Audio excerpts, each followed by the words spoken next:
大家好，我是謝飞啊，歡迎來到今天的謝飛觀察。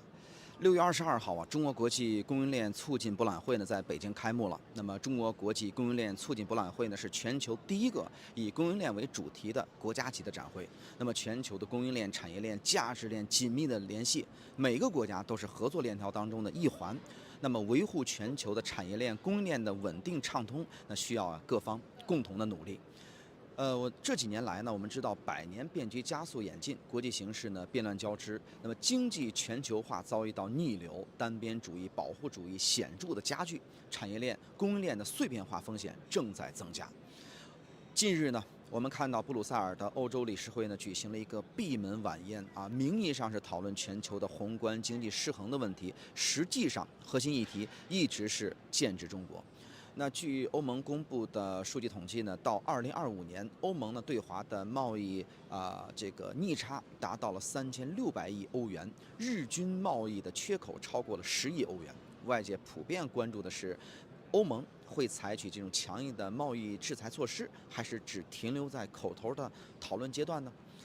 那麼在峰會的召開前呢，歐盟內部這種对華的強硬派的这种勢力、这種聲勢也是非常之大。由法國牽頭意大利、荷蘭、立陶宛等國呢一起向歐盟就提交了一份聯合文件，要求歐盟加大對中國的這種貿易的限制。那主要目的是提出新的這種產能過剩專項的貿易工具，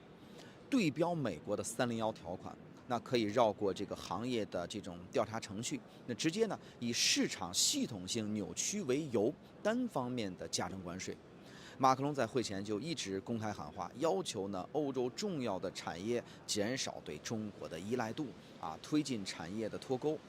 歐盟委員會呢也在這個晚宴上展示了相關的數據。中國製造業這個產出呢是佔到了全球總量的30%但是國內消費呢只佔到全球總量的13%，以此來遊說各個成員國同意提高對華貿易限制的措施。那麼等到各國呢面對面的這個談判的時候呢，歐盟內部的這種根深蒂固的利益分歧全部都暴露出來了強硬方案寸步難行我們看到德國的態度的這個變化應該是最能代表了。在峰會前呢，德國的一度就緊跟法國，表示願意改善歐盟現有的貿易保護的措施，但是在正式的談判的時候，德國馬上就改變態度，叫停了激進的計劃。2025年呢，德國呢對華貿易逆差呢達到了870億歐元，對華出口同比下降近10%，那麼進口呢增長接近9%。雙邊的這個貿易數據呢，同樣受到壓力。那不能忽略的是呢，包括像大眾、寶馬、奔馳這3大這個德系的車企，將近1/3的全球銷量就來自於中國。那一旦歐盟對中國發起這種貿易戰，那麼德國汽車工業就會受到這種直接的衝擊。那經過對本國的這種核心的這種產業利益的一個權衡，德國就拒絕了這種激進的貿易方案。另外，以西班牙為首的12個務實派的國家也紛紛轉向。西班牙呢，最初參與了這個法國的聯合提案，但是後來又撤回了簽名。西班牙首相呢就公開表示說，歐洲需要夥伴，應該和中國建立這種平衡穩定的關係。那麼在今年4月，這位首相呢是第4次來華，敲定了19項的雙邊的合作協議並把中國視為歐洲的一個潛在的合作夥伴。那有的國家呢依靠中國的跨境資本投資，而有的這個國家呢嚴重的依賴對華的農產品的出口。那應該說沒有一個國家願意為法國的貿易保護政策來承擔損失。本次峰會沒有出台新的關稅，包括進口配額和對華貿易的限制政策。峰會的官方結論文件當中也沒有提到中國，只是授權歐盟委員會呢繼續進行研究，完善現有的貿易的防禦工具。那麼也就是說歐盟只允許在機構層面進行研究，但是沒有給他發起對華貿易制裁的一个政治的權利。歐盟27國呢不能形成一致的對華的貿易立場，原因就是歐盟內部的這種利益分散各個成員國的這種經濟訴求應該說是差別很大。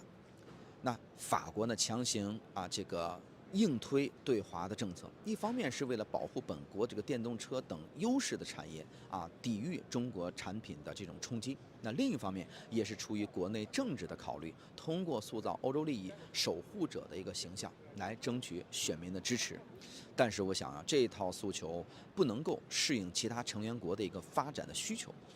你看，德國擔心失去中國巨大的消費市場。西班牙呢，希望借助中國的投資來彌補自己國內產業的這種不足，而中東歐的國家需要中國的資金幫助其來基礎設施的這種建設，而北歐小國則擔心中國會反制，衝擊自己的一個出口的貿易。那麼，歐盟複雜的貿易決策機制又會使得對華強硬政策難以實施。那普通的這種雙反調查程序很複雜呀，取證的周期也很長，而這個法國所提出的這種新的貿易工具，則要得到更多的成員國的同意才能實施。所以呢，這一套的決策機制的初衷，就是為了防止少數的國家掌握歐盟整體的這種貿易政策，客觀上也使得所有的這種激進的對華貿易措施難以推進。那同時呢，中方精準的反制措施呢，也使得歐盟的各國有所顧忌。2024年呢，歐盟對中國的電動車加徵關稅之後呢，中國方面對法國的白蘭地、西班牙的豬肉、德國的豪華汽車等等發起貿易調查，直擊主要國家的這種核心優勢產業。中方一直認為歐洲各種對華的貿易保護措施最終會損害到歐洲本土的企業的利益和消費者的利益。那降低呢歐洲產業的這種長期的競爭力，而這個警告也確實影響到了各國的這種決策。那麼歐盟委員會呢，打算在這個9月份提交一份新的經濟安全的一個工具方案，但是根據本次會議的這個結果來看，方案的實施和各國達成的這個共識，我想應該是兩碼事兒。那應該說鞏固和加強全球的產業鏈、供應鏈的合作，是各方的利益所繫和迫切的期盼。因為無論是脫鈎斷鏈還是築牆設壘，都會嚴重的破壞市場規則和國際經貿的秩序，也會侵蝕全球的这種高效的合作根基，威脅全球產業鏈、供應鏈的穩定。而中國舉辦鏈博會，就提供了一個促進各方加強溝通、深化合作共謀發展的國際化的平台。那麼在這個平台上，參展商不是對手了，而是隊友，也不是互相的搶蛋糕，而是一起做蛋糕，把這個蛋糕把它做大，把市場給做大。那中國作為一個負責任大國，有效地發揮這種完整的產業體系、超大的規模市場等等一系列的優勢，努力暢通世界經濟的運行脈絡，正在以這種實際的行動，堅定維護全球產業鏈、供應鏈持續穩定的暢通。好了，感謝各位收看這期謝飛在中國國際供應鏈促進博覽會現場為大家錄製的謝飛觀察，我們下期節目再見。